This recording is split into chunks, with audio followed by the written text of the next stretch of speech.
मुसहर पासी 15-20 चैनल लगा है, 15-20 चैनल लगा बा। 2 जने केवल देखा, 2 जने के चैनल बहुत बढ़िया चले, हम कहत है। और जने देखा घाटे में जात है। जा कवि जी भाव लिखे हैं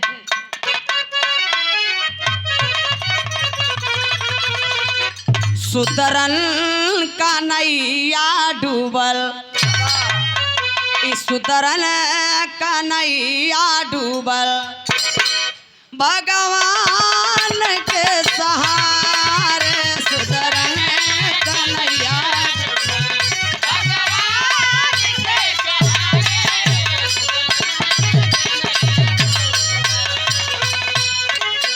सुतरन का नैया डूबल, भगवान के सहारे पतवार थामे बाबा, पतवार थामे बाबा साहब के किनारे, पतवार थामे बाबा साहब के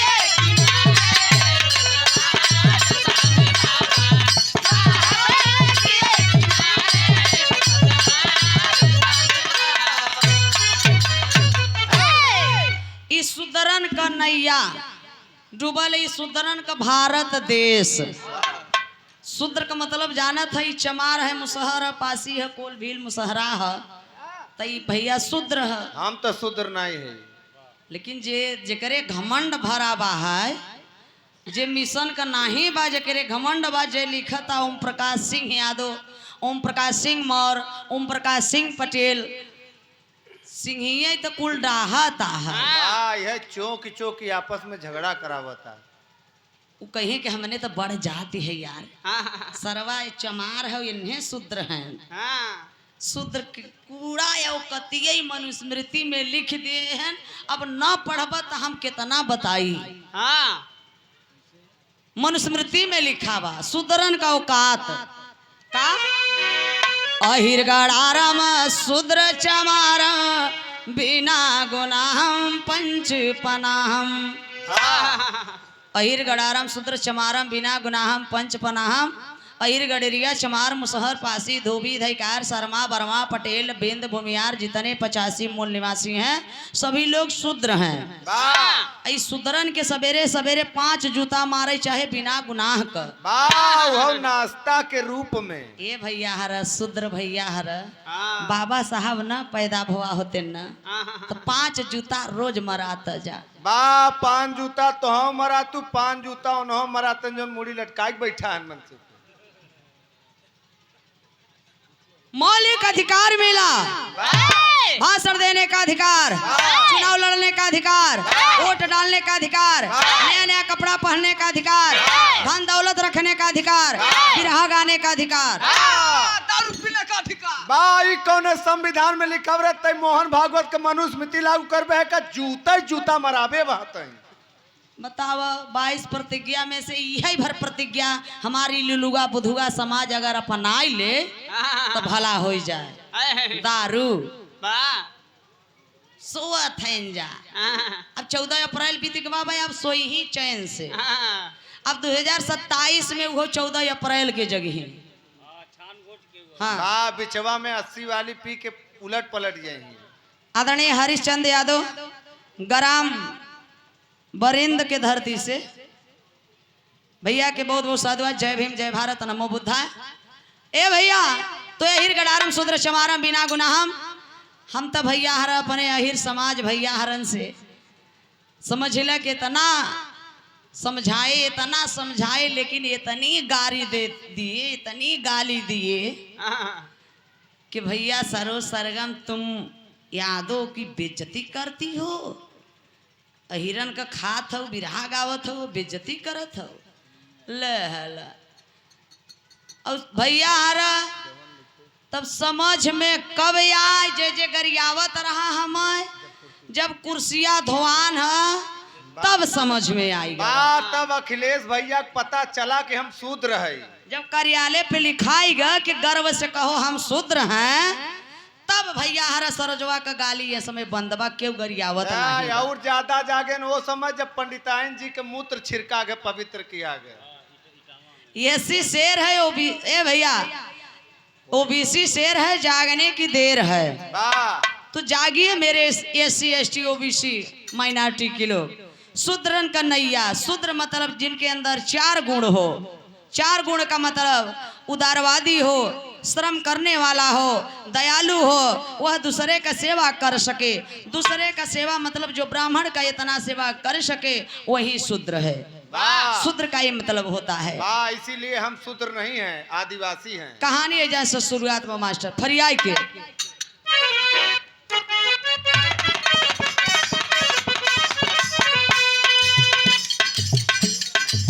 मेरे भारत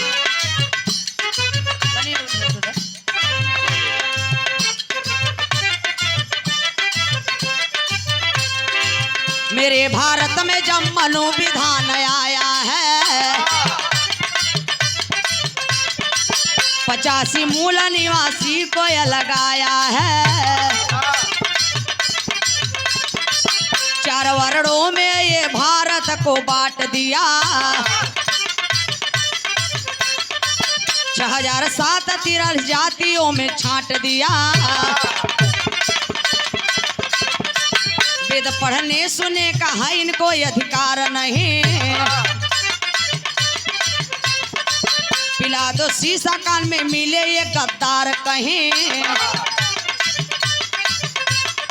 शूद्र की बेटी मंदिर में जाके प्रसाद करो। शूद्र घर पैदा हो गंगा में दान करो।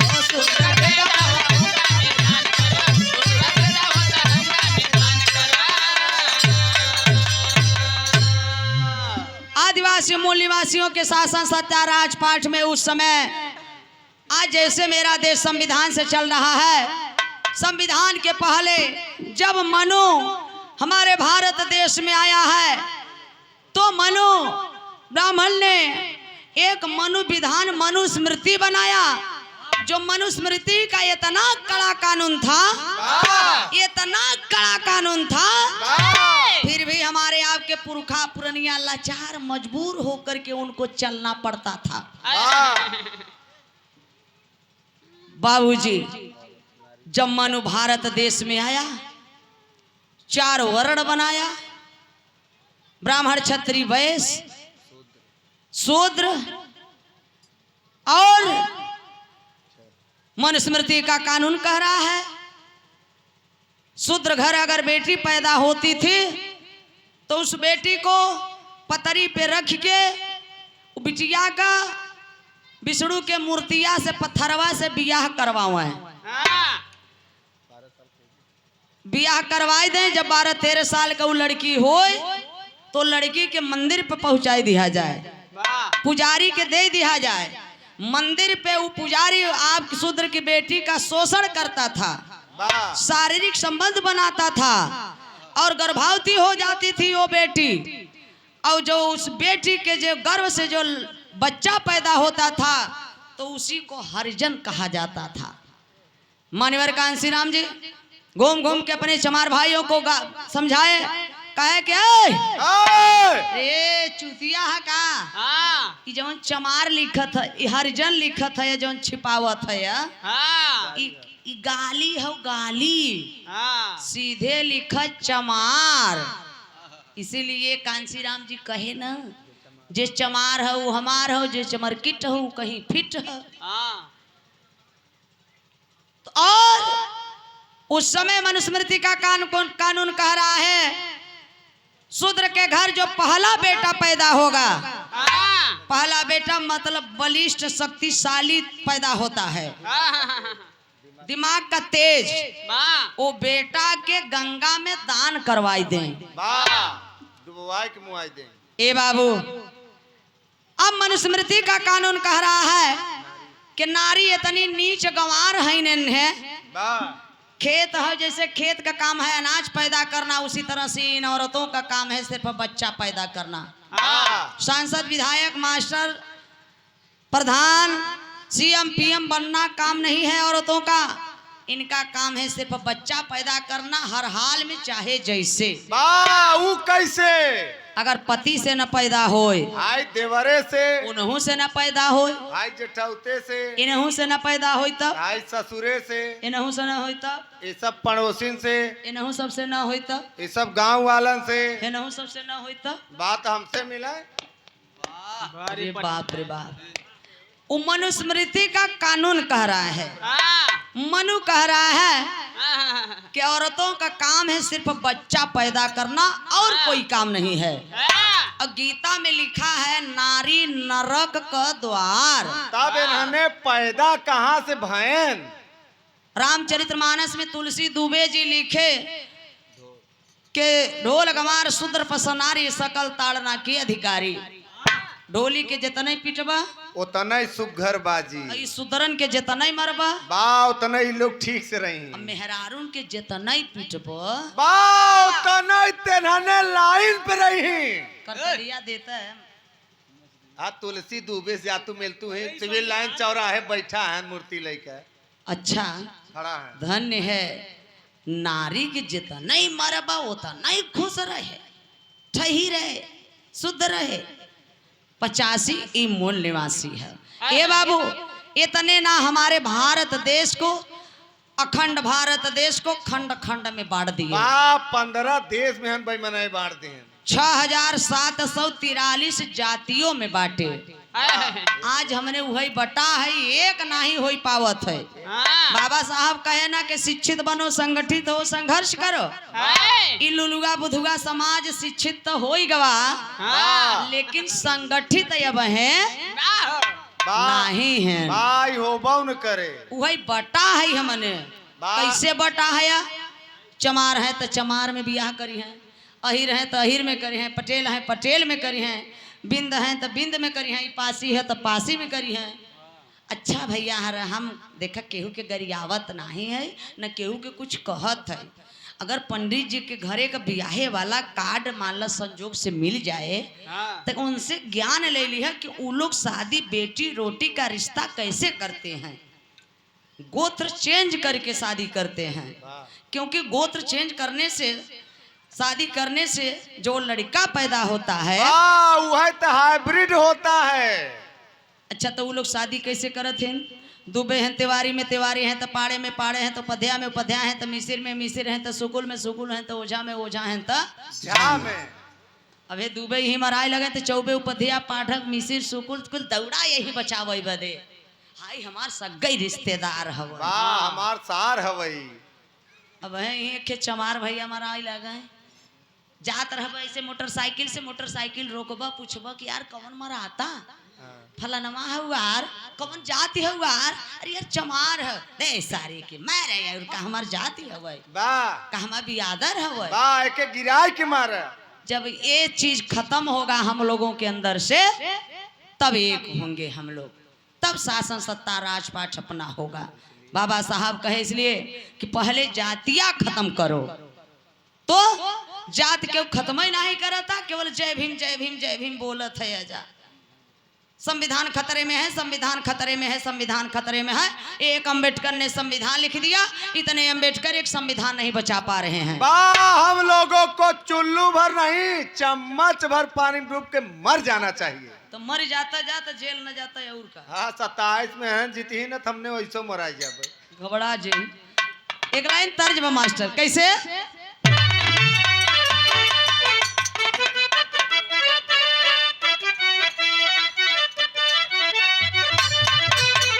भारत देश का हमारे मूल निवासी 85 का, और आप कैसे बाबूजी पाखंड में कैसे शोषण कैलन। तर्ज के लाइन बा, गोरी तोरी मुस्की चा वनिया हो यार जिला खिलावे,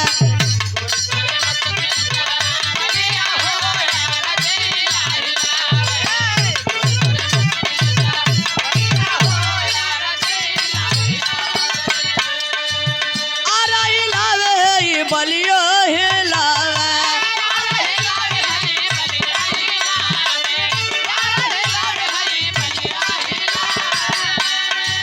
जान मारे ना की कहना दुनिया हो सारा जिला हिलावे, जान मारे ना की कहना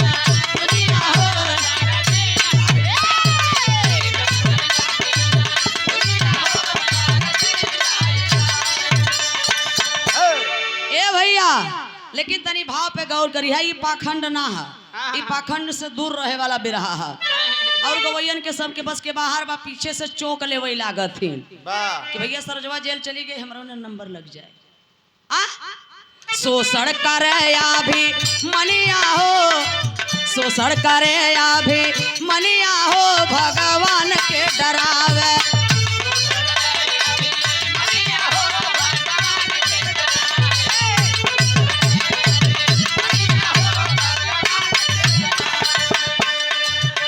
भगवान के डरावे, भगवान के डरावे।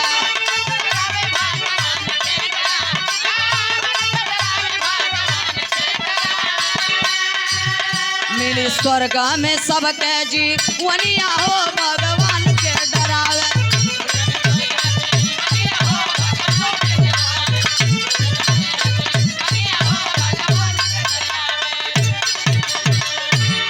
अब 85 वालन के कैसे शोषण किए, भगवान लियाए 33 करोड़ उधार का विदेश से, भगवान के डरवाए। अगर गांव में का प्रधान जी अगर गंगा जी से एक टाली बालू लियाई के गिराई दी है तो पंडित जी का करही, चिकन का पथरवा बिराय के ले यही कहीं ला रे सरये तो नन का ये साली का राम है, भोले सरवा करीवा कुकुरई जाए के ऊपर पेशाब करे हो, लेकिन का कहीं तो नन का देवता है। और वैसे भी हमरन का देवता उन करे 24 घंटा जेवा में रहती। ए बाबू मिली स्वर्ग में जीवनिया हो, स्वर्ग नरक बनाए एक रे बाद, स्वर्ग और नरक। बताओ जिंदा आदमी वहां जा नहीं सकता, अब मुर्दा साला वहां से यहाँ आके बता नहीं सकता, तो स्वर्ग नरक देखा किसने? अरे सब पंडित लोग मिल करके सिस्टम बनाए माल कमाने के लिए, माल माल। देखा बाबू का ये दुनिया में ना बाट, बाबू स्वर्गवास में चला गए। पंडित जी के तेरही में बोलब, दाढ़ी छोलवाई लेब, बार छोलवाई लेब, मोछा छोलवाई लेब, शुद्ध होई गवा बा पूरी गोदाम ससुरी बाकर। मतलब कि यार अगर असली ई तेरही करत है, शुद्ध मानत है, तो नया निर्माण उस दिन से सब कुछ होना चाहिए। गोड़े से लेके मुड़े तक का छोलवावे के चाहे, तब शुद्ध माना जाए। भैया हरा मिली स्वर्ग में, यहाँ बाऊ के जितना पंडित जी के जितना गोड़ दबब, जितना सेवा करब, उतना ऊपरा तोहार बाऊ सुख पाई, आराम मिले उनके। मिली स्वर्ग में सबके जीवनिया। अब इनमें शोषण कुछ करत हैं, और काहे में शोषण करत हैं? 4 वेद 4 धाम 4 जुग बनाए,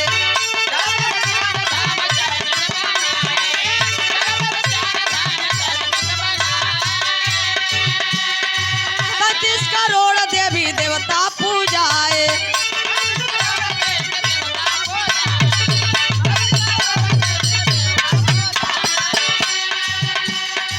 धर्म का दिहला चा कनिया हो अपन गोड़ पूजवा में।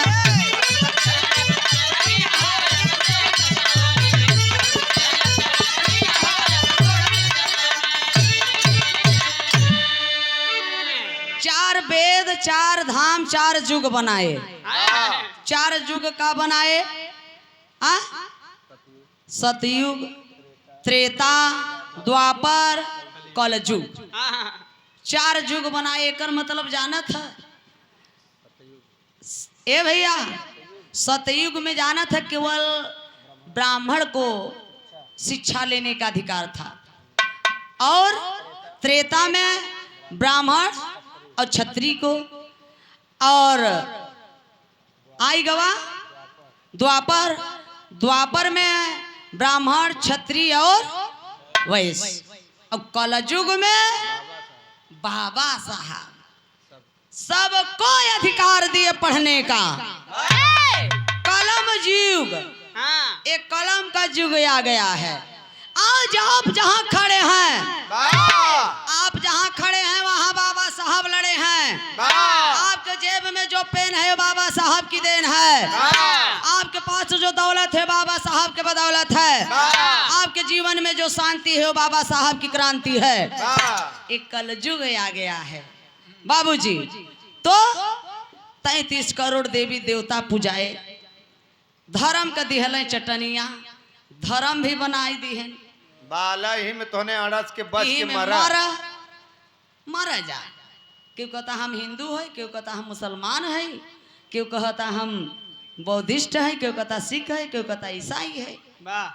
ला मरा ही में अपन धर्म में।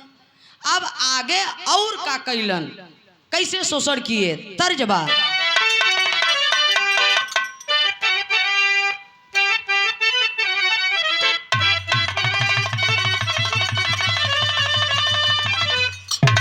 अरे माया का ऊंचे बाया रियाना हो, बैठे बुधा भगवान।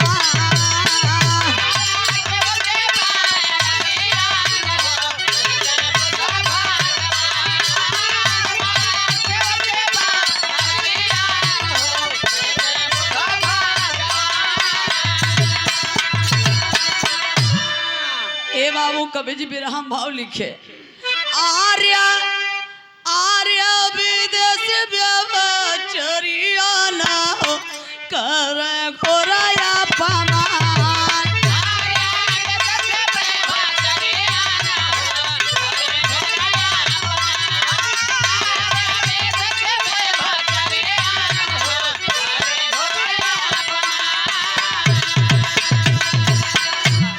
बाहर यार विदेशी, आज वो समय हो गया है कि मानो मानो से जल रहा है।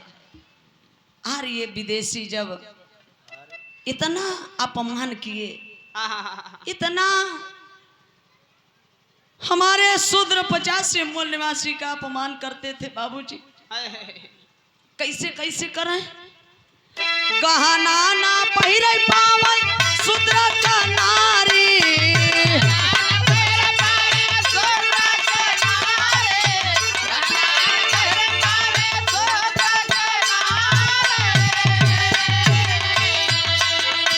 अर्धनंगा रहे टेक्सर अस्तल के भारी।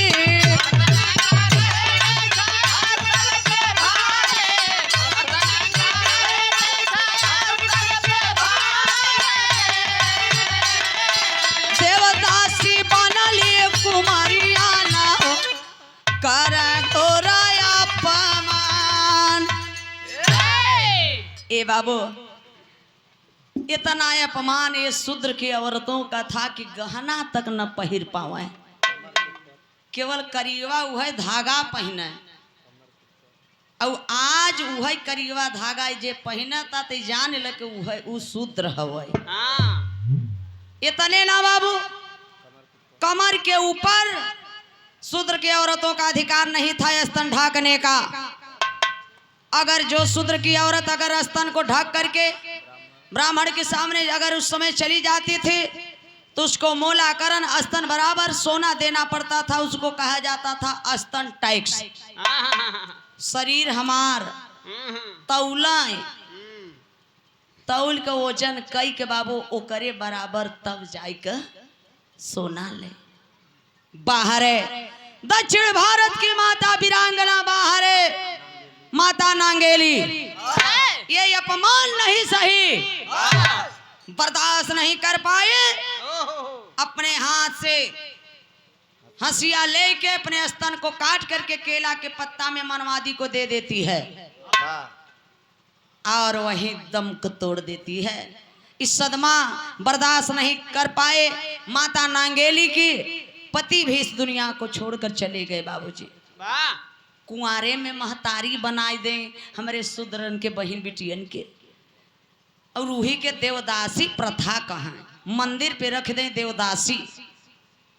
ए भैया, आज भी दक्षिण भारत में लगभग हर मंदिरों पे 84,000 दासियां हैं, देवदासी। लेकिन बाबू इतनी बड़ी अपमान। लेकिन हमारी शूद्र का करता मास्टर, एक लाइन तर्जबा।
लेकिन बिरहा पतनी गौर आप लोग गौर करिहा मनवादी व्यवस्था के शूद्र माने आस्था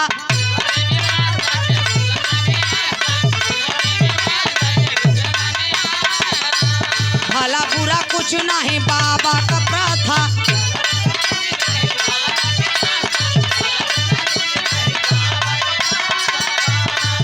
भोला भी समाज हमार बतिया न मानेला ए भैया घरवा गयल बालुटाई बाभन के देवता जज मानी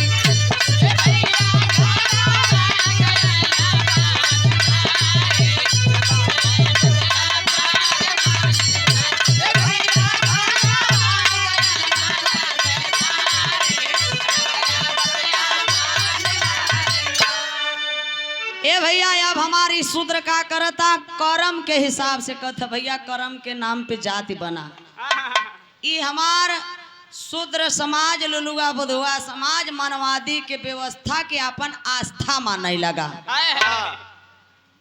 आस्था अपन माने लगे कुल घर लुटाई गवा तब पंडित जी के जज मानत है बोलावत हो में पंडित जी का थोड़ो कमी बा कमी तो अपने समाज से लुलुआ बुधुआ बोलावता तेरही में बोलाए कथा में बोलाए बरही में बोलाए खेत लिखाए तब बोलाए नौकरी पाए तब बोलाए ब्याह करे तब बोलाए घर बनवाए तब बोलाए अरे यार बोलावत तू है लड़का हो जाए तो बोलो नाम रखवा बदे जब नामो रखे के शक्ति नहीं बात कोपर चाटे बदे 50 पैदा कैले थे जा ई हमार लुलुआ बुधुआ समाज है 100 रुपया हमारे धर्म के भाई बिरहा के बहुत सुंदर कलाकार चंद्रभूषण यादव जी वाह भोरहिया में रियाज मारते हैं नासिर पट्टी के धरती से बहुत बहुत साधुवाद जय पीढ़ी जय 85 जय मूल निवासी जय आदिवासी जय जोहार बात जय अहिर गड़ेरिया चमार पासी ए बाबू ये तने ना आस्था मान ले और कहन के हरे तो ने शूद्र है देख लिखा बा है लिखा बा में धर्म में का लिखा बा धर्म में एक गीत बाबा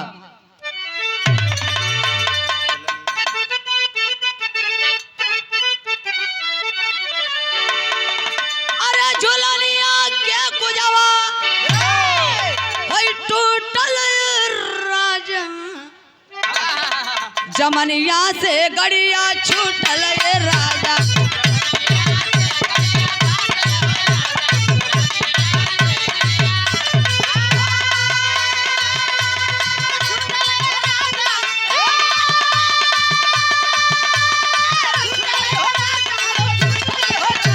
जमनिया से गड़िया छूटल ये राजा ए भैया लेकिन देखा धर्म में तो नन का सुधरन का लिखा बा का लिखा बा अरे जाति का रेखा है खींचल बाबू और मनु स्मृति में लिखल ये बाबू मनु स्मृति में लिखल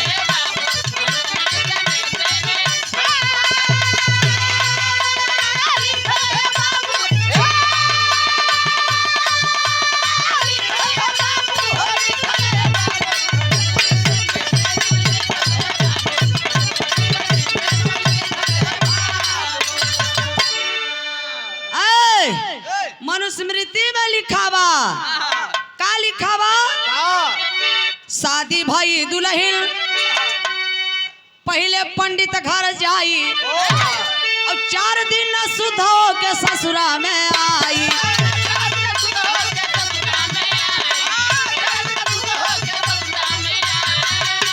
बहुजन का भाग रहल फूटल ये बाबू मनुस्मृति में लिखल ये बाबू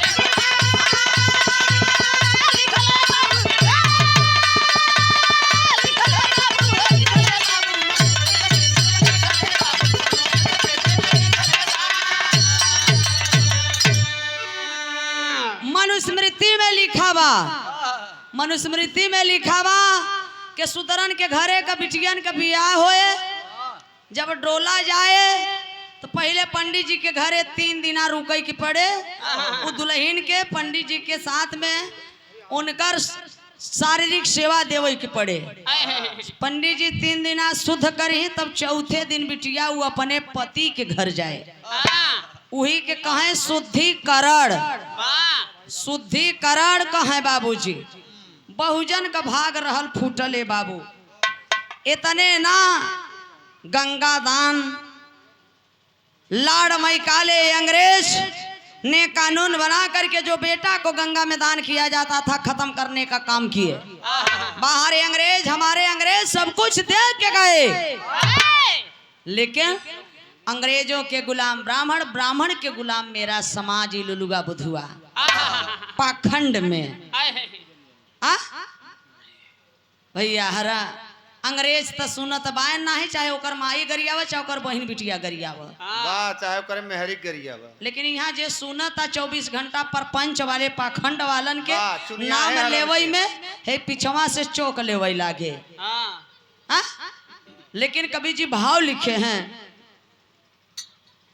स्वर्गीय गंगाराम के छोटा भाई गौतम नासिर पट्टी से ये 50 रुपए का धमदान के बहुत बहुत साधुवाद। जय भीम जय भारत नमो बुद्धा। और सुकुरु जी के तरफ से 50 रुपया नासिर पट्टी से प्रयागराज से बहुत बहुत साधुवाद। जय भीम जय भारत नमो बुद्धा। ए बाबू इतने ना, अब आगे देखें का होत रहल हमारे देश में। हमारे बहुजन हमारे शोषित समाज का शोषण कैसे होता रहा। शोषित जेकर शोषण भवा वही शोषित बा। गीत बा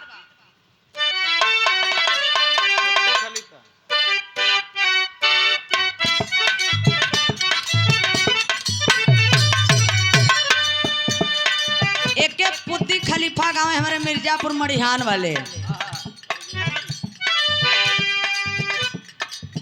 बारी उमर कमर लचकनिया,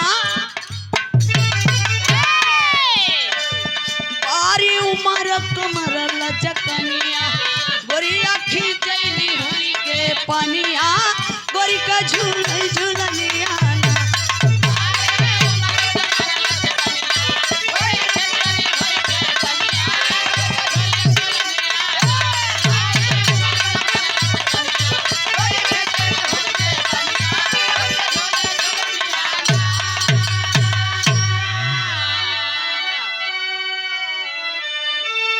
औरी बहुजन का कैसे शोषण भ रहल सती प्रथा का अद्भुत,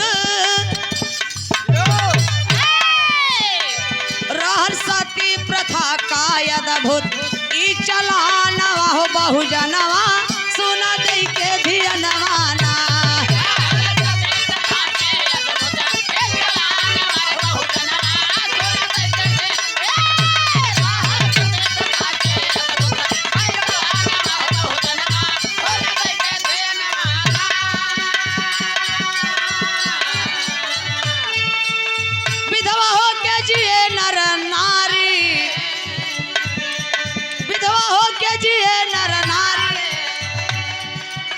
जबरी चीता पे देल है डारी, जबरी चीता पे देल है डारी, पति के साथ सती हो जाई, पति के साथ सती हो जाई, ई जीवानवा हो बहुजनवा सुन दई के धियनवा ना।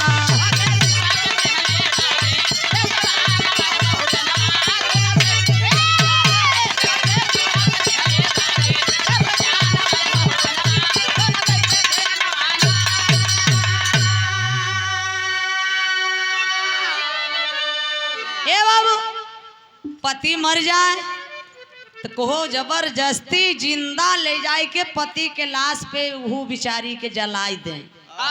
तो कहा कि फलानिया फलानवा के संगे अपने भतारे के संगे सती हुई गई, वही के कहे सती प्रथा। 1829 में ये नियम कानून बना करके लॉर्ड मैकाले अंग्रेज ने खत्म करने का काम किए। नर बलि प्रथा, पशु बलि प्रथा, देवदासी प्रथा, शुद्धिकरण प्रथा, बाल विवाह प्रथा, ए भैया बाबा साहब तो सोचते थे कि कम से कम 10-20 साल और अंग्रेज रुक जाए भारत में, तब इन्हन का डंडा कई दे हैं। ए भैया इतना ही नहीं, 7 मार्च 1835 को लॉर्ड मैकाले अंग्रेज जो शिक्षा का नीति बनाया और अंग्रेजी भाषा को शिक्षा का एक माध्यम बनाया, जो आज हमारे भारत देश में अंग्रेजी चल रहा है, इंग्लिश। आखिरकार में अंग्रेज हमें आपको बहुत कुछ दे दिए। इंडिया गेट, हावड़ा पुल, ट्रेन, बहुत कुछ दिए हैं, ज्यादा न बताओ। बड़ा आज मजा लेते है जा, लेकिन अपन विरासत नहीं बचाई पावत है। हम लोग कितने बड़े मूर्ख कायर हैं। कवि जी भाव लिखे हैं, कैसे मास्टर?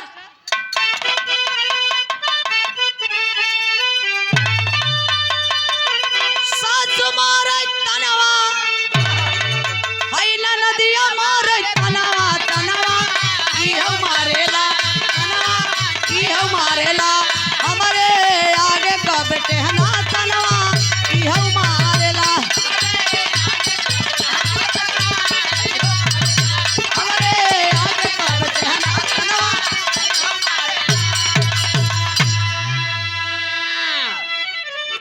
भाई देखा हंस का झगड़ा मत लगवाई दी है, मेन जरिया तो ही लग है जा।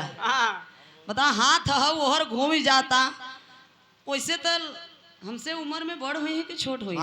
30-40 साल तो से जेठ हैं। हाँ छोट हुई है के? लेकिन देखा है यहाँ बात ना, वो तो दोनों तरह रहा। भाव पर गौर करेंगे।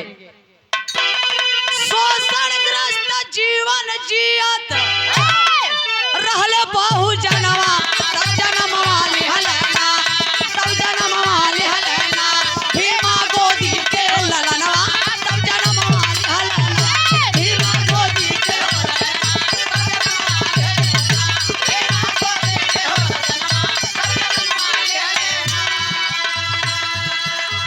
14 अप्रैल 1891 का दिनवा,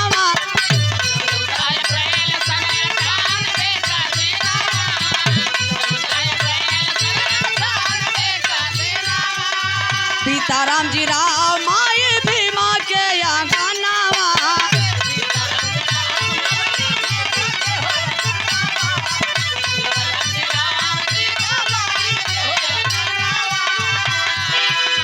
ज्ञान से प्रकाशित कैले, ज्ञान से प्रकाशित कैले पूरा हिंदुस्तानवा, तब ललनवा तब जन्म वाली हलना, भीमा गोदी के ललनवा, तब जन्म वाली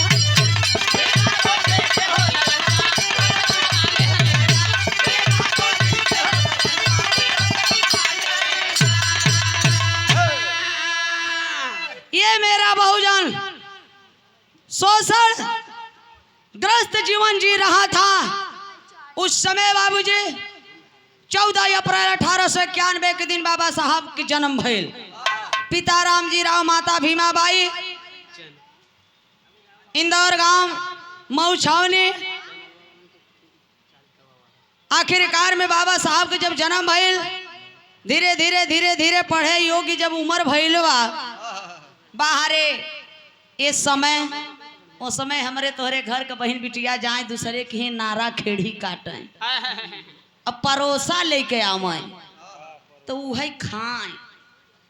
अगर कुकुर, अगर पंडित जी के घरे कुकुर अगर थरिया जुठार दिहेस तो के जो धोई का यूज करे लगे हैं, और एक अगर चमार जाए के छुई दिहेस, एक मुसहरा जाए के छुई दिहेस, तो वो थरियवा या लोटवा हरवहवा और हर वहनिया बदे निकाल जाए।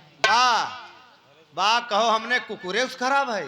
हाँ, मानव से मानव जल रहा है, क्या विडंबना है। वाह, एक कमी नहीं कर रहा है। इसीलिए गुरु रविदास जी लिखे, निगुड़ा ब्राह्मण न होई भला, गुरुमुख भला चमार, देवतन से कुत्ता भला, निज उठ भू कई द्वार। हई कुकुर बैठा बा करीबा ना, एके पाले हन खियावत हैं, अगर के दुआरे आए तो भूखे जरूर, भुक भुक भुक भुक बा भोकत भोकत बार्डर ढकाई दे। वो तुरंत भूकत भूकत जाए अपने मालिक से बताए। अगर दुआरे पर वही जौन पथरवा के बैठाई दिए है या वाह जौने बतावा चोर आवे चाहे बदमाश आवे के हुआवे आवे जाए इतना तक कि जब वो पत्थर के वो देवता के इतना नहीं पता बाहर के ऊपर जाए के चाहे करीबा कुकुरा पिसाब कई के चला आवता वाह तो जब वो देवता अपन रक्षा नहीं कर सकता वाह तो स्नान हमार तोहार रक्षा करी है। वाह अरे वही बहाने स्नान कर लेते हैं। अरे यार मंदिर में का पुजारी को भी पता है पुजारी मंदिर में का जब मांगता है तब भक्तों से मांगता है भगवान से नहीं मांगता है। बात इनके सबन के दैया लंठ बा है क्या उनको पता है कि इस मंदिर में इस देवता में कोई शक्ति नहीं है तो सरो सरगम ई पाखंडवाद के खिलाफ बोलत है केहू के गरियावत ना है भैया। जब ईटा ई पथरा ये सब देवता 33 करोड़ देवी देवता हमें शरीर ढाकई के न कपड़ा दिहन वाह न खाई के दिहन वाह ई घर और रहा तो कुल जमींदारन के रहा न पढ़ाई के रुपया पैसा दिए न भोजन दिए कुछ नहीं दिए 11,000 लीटर सरवा जमुना में दूध बही गवा। हाँ भाई ताजा ताजा तो बताओ ये सब हमारा का देवता हैं जे हमार पेट न भरे इसको सरो सरगम कभी स्वीकार नहीं करेगी। ए बाबू बाबा साहब का पढ़ाई का तैयारी होत बा उम्र समय बढ़ल बा तो कभी जी लिखे हैं क्या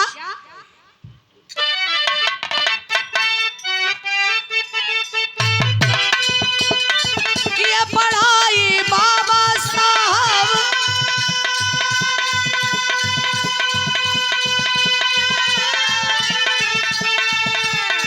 भारत के लंदन दरमियान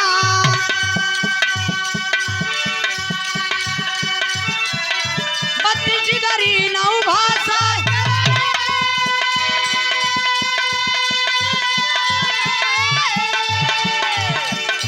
ऐसा था बहुजन के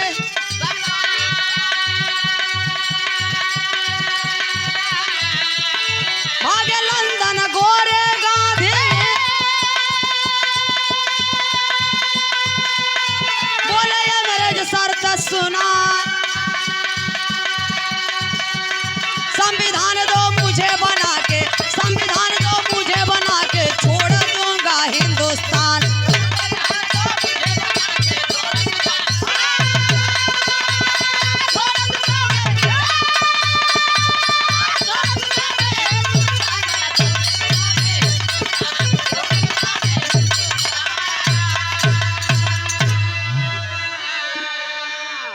बाबा साहब लंदन जाकर के पढ़ाई किए 32 डिग्री नौ भाषा के ज्ञाता बाबा साहब और यहाँ सरवा कक्षा 8वीं फेल बाबा साहब के अंदर कमी निकालता। बात तू झूठे ने परेशान मोके सारे कजुआ शराब देते के चाय भी हो जाए किरौना पड़ के किराए के ससुरा मर जाए। ए भैया चोरई चोर मौसेर भाई नेहरू गांधी और अंग्रेज ये सब कहें कि यार जैसे तुन्हें बाहर से आई है हम रहूं बाहर से आई है।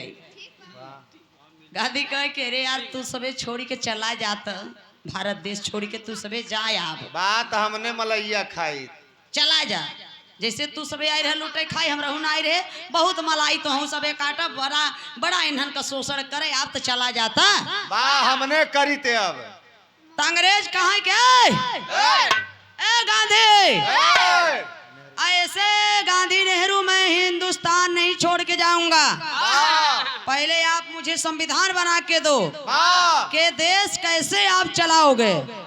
संविधान मतलब सब माने बराबर विधान माने नियम कानून जिससे मेरा देश चल रहा है संविधान तो बना के। ए भैया वो समय देखा जब शर्त सुनाई दी है अंग्रेज तब नेहरू गांधी का हालात कैसन भवाबा कवि जी हर पहपट में भाव टेरी के भाव लिखे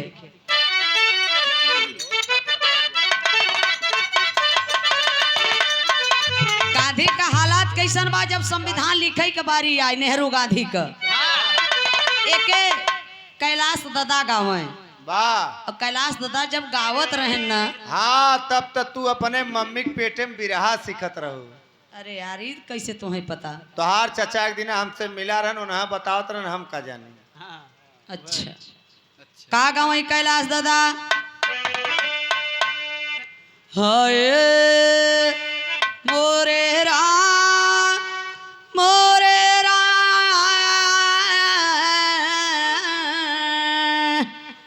भोले बाबा जोगिया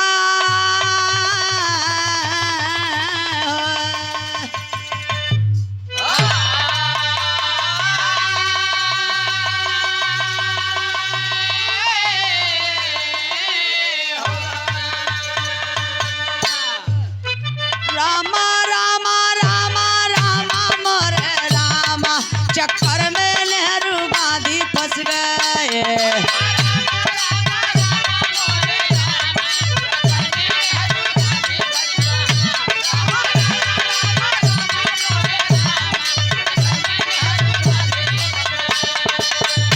देगा संविधान हो देगा संविधान हो देगा संविधान देगा संविधान बहुजन को पूरी आजादी चक्कर में नेहरू गांधी फंसे।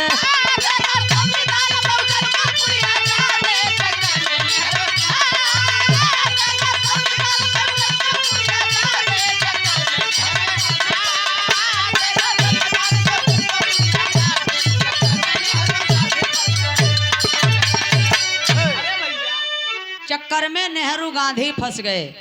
देगा संविधान बहुजन को पूरी आजादी चक्कर में नेहरू गांधी फंस गए। अंग्रेजन का शर्त सुन के भैया उन चक्कर में पड़ गए। अब संविधान लिखे के पारी आई। अब शर्त सुन के गांधी जी सोचे थे कैसे संविधान लिखाए। करे हमने लंठाई है। अब संविधान लिखे के जब पारी आई तब भइल का भैया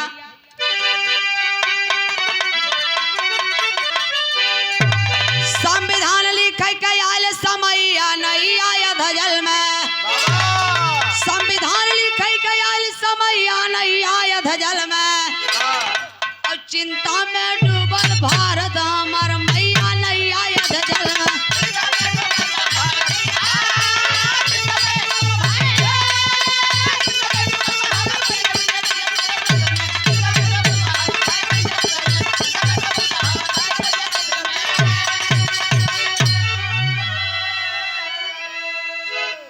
चैन हुआ जब विद्वानों का 6 लोग अइले हो।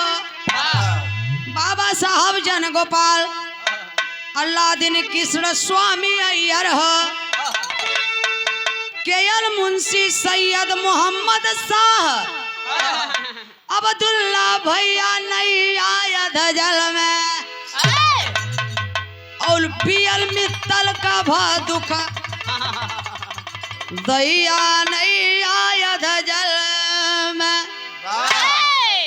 ये भैया गांधी चक्कर में पड़ी गए। पूरे भारत देश के कोने कोने से पढ़ा लिखा ढेउढ़ई लागे बा ललटेम जलाए के कि कितना के पढ़े लिखे बा।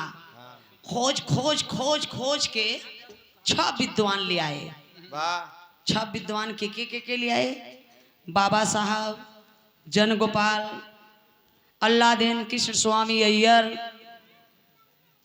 केएल मुंशी सैयद मोहम्मद शाह अब्दुल्ला और बीएल मित्तल 6 विद्वान है। देखा था 3 दूनी 6 बा यही में खे अम्बेडकर हैं। 6 विद्वानन में से ए भैया एक जने का मृत्यु हो गई। के मरा? मूर्छा हवा बीएल मित्तल। बीएल मित्तल मर गए। तब उनमें गांधी किए क्या? छोड़ दिए मैदान जे जे रहल महान हो। अब बात है अपन पूरी न कह सका। अरे साहब डीपी खेतान गांधी और नेहरू का सुखल नटैया नहीं आया धजल में। अब कलम उठावा अम्बेडकर भैया नहीं आया धजल में। बीएल मित्तल जब मर गए बाबू तब उनकरे बदले पर के लिए आए डीपी खेतान के। जब डीपी खेतान के लिए आए तो अच्छा विद्वान हो ही गए ना, अब टुकुर टुकुर ताकत है। देख ले तुम लिख पाओगे, कितना पढ़े हो तुम, कितना पढ़े हो तुम? संविधान लिख सकते हो? हाँ, नो एजुकेशन। तुम लिख सकते हो?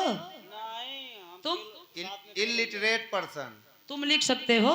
यस यस बाबा साहब। अच्छा, और तुम लिख लोगे? नहीं। ये तो महान चुतिया है।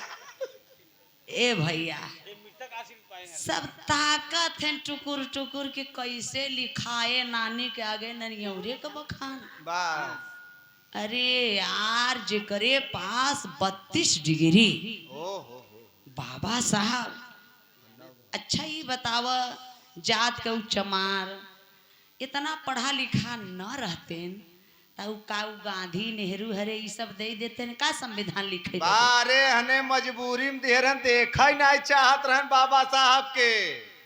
उता देखे न जब छवो विद्वानन टुकुर टुकुर ताकत हैं, सब बाबा साहब का मोहवा ताकत हैं। तब गांधी रोई के कहन के अम्बेडकर हाथ जोड़त है, तोरे गोड़े गिरे थे, भारत का हमारे नैया जल में बा, कलम उठावा बाबा बा संविधान लिखत तू बा लिख। ई देश के पगड़ी तोहरा माथे बा बाबा साहब। अब तू लिख बाबा साहब। तब बाबा साहब को कलम दिया गांधी, तो बाबा साहब करते हैं क्या?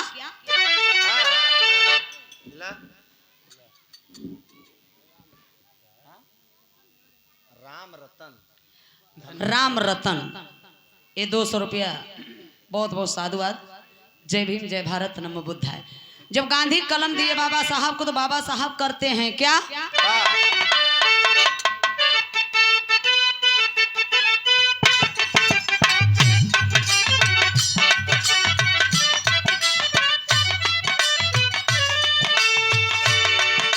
उठी कलम बाबा साहब की, बहुजन के लिखे तकदीर, समय से पहले प्रारूप बनाए, बदला भारत का तकदीर, संविधान पाकिए है गोरे, लंदन जाने को हुए अधीर, बहुजन का है ये नायक जो,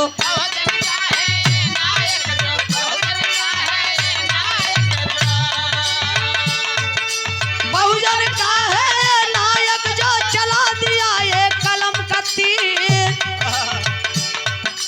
जिससे कोई बच ना पाए,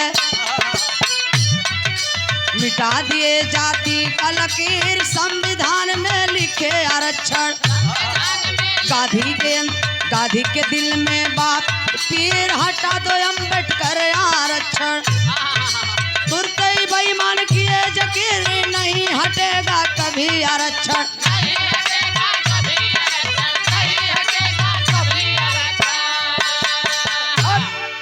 अरे तो जब बाबा साहब बड़ी न ठोकर खाए रहे,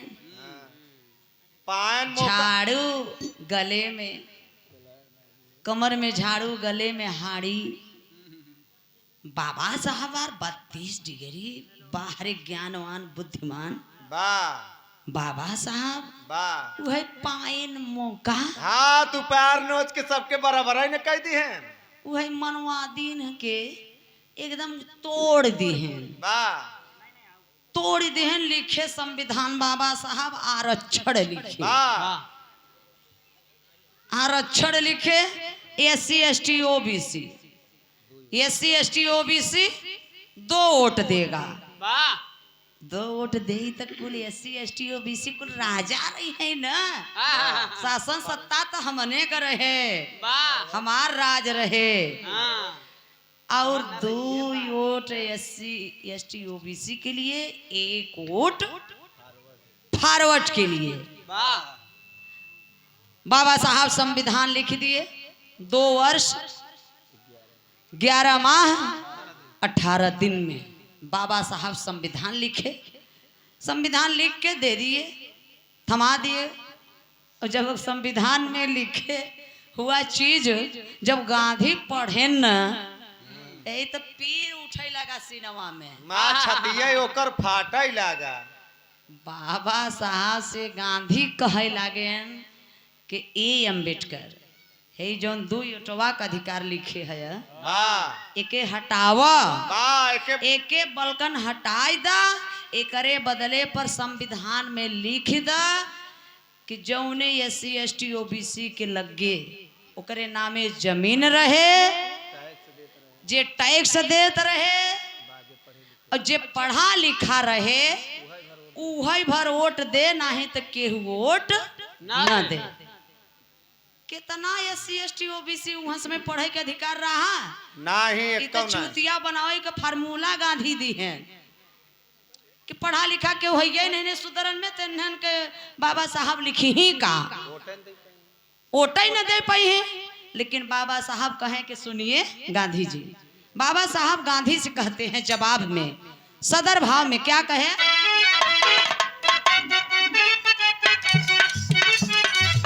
ए हटी ना यार चढ़ भारे हम हटी जाइबा, हटी ना यार चढ़ भाले हम हटी जाइबा, दलित पिछड़ा चाहिए नारी के सम्मान, नारी के पेट से न राजा पैदा हुई है, राजा बनावे खातिर लिखे प्रावधान, गांधी बोले जमीन वाला मता अधिकार,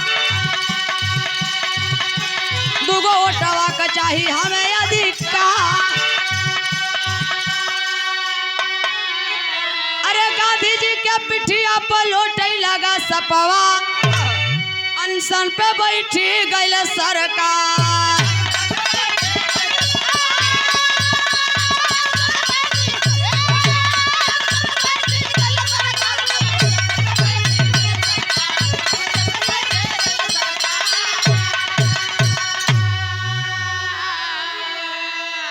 बाबा साहब कहाँ है गांधी सुना चश्मा है हम भले हट जाबे वाह लेकिन अब आरक्षण नहीं हटेगा, वाह नहीं हटेगा, नहीं हटेगा।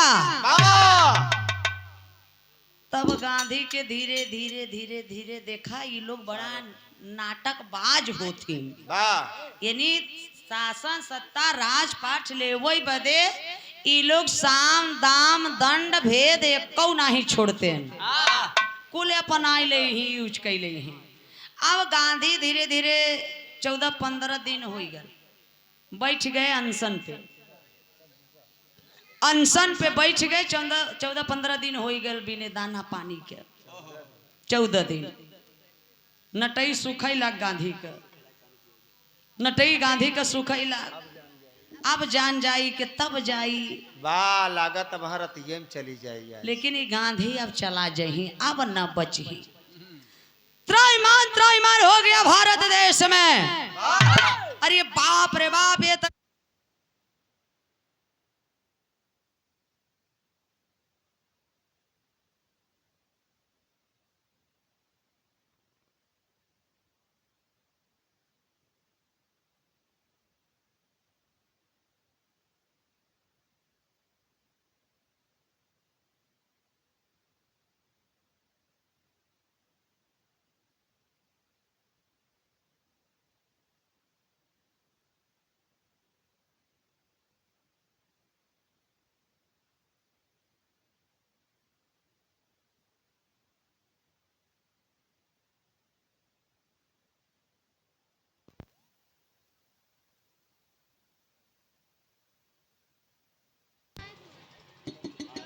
हेलो देखा है चंद्रभूषण यादव बिरहा गायक कलाकार ना। जय भीम, जय भारत, नमो बुद्धाय, जय संविधान। ए बाबू एकदम भारत देश में जितने मनवादी थे क्रोध में हो गए, अपनी अपनी रंगदारी दिखाने लगे। तो कवि जी आखिरी भाव में लिखे हैं क्या, मचलबा देश में त्राहिमाम, निकल जाए गांधी का जनवा, तो बोले अम्बेडकर समनवा बचाला जाना।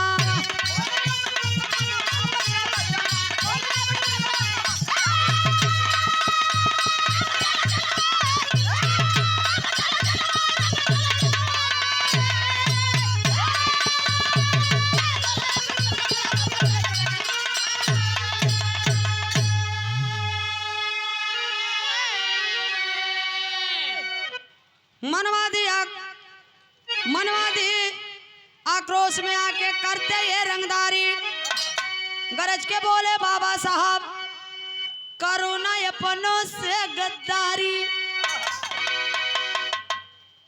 आइल बहुजल मर बिरनवा बचाला जनवा। मनवाद आक्रोश में आकर के रंगदारी दिखाने लगे। अब गांधी का प्राण निकले वाला बा। गांधी अब गए, गांधी गए, गांधी गए, गांधी ससुर जात है। तब उनकर गांधी का मेहरारू कस्तूरबा गांधी आई का बाबा साहब के गोड़वा पर भहरा। ए अम्बेडकर साहब सुना, अम्बेडकर के आगे कस्तूरबा भइली लाचार हो, अब विनम्र भाव से विनती कैले दैदा से नूरा हमार हो। पवला गांधी जीवन धनवा बचाला जाना।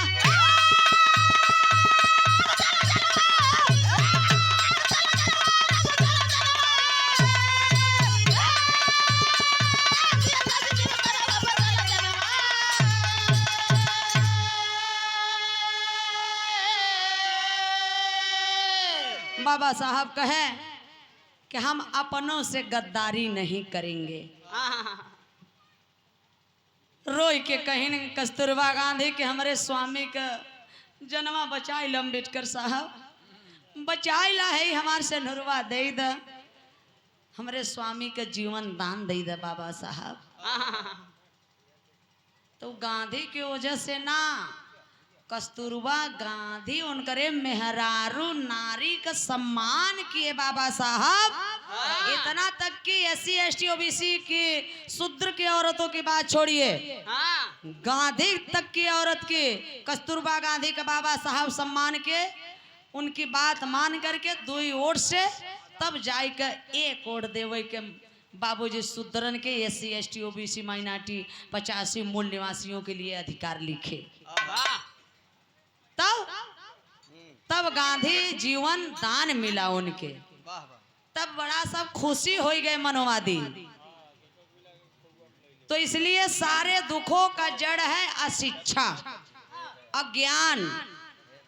शिक्षा साधन है जिससे मनुष्य स्वतंत्र हो जाता है। तथागत गौतम बुद्ध जी कहते हैं कि सुख मांगने से नहीं मिलता है, जागने से मिलता है। बाबू अदालत से नासिर पट्टी 100 रुपये का धमदान किए। पिताजी को सादर चरण स्पर्श है। बहुत बचपना से लेके अब तक बहुत गवाए बजवाए, बहुत आशीर्वाद मिला। ये नासिर पट्टी घर जैसा उस समय लग रहा था और आज भी है लोगों का प्यार दुलार। अब तो दुआर हो गया बा। जय भीम, जय भारत, नमो बुद्धाय, जय संविधान, जय मूल निवासी। तो धन्य है बाबा साहब। अब हमारा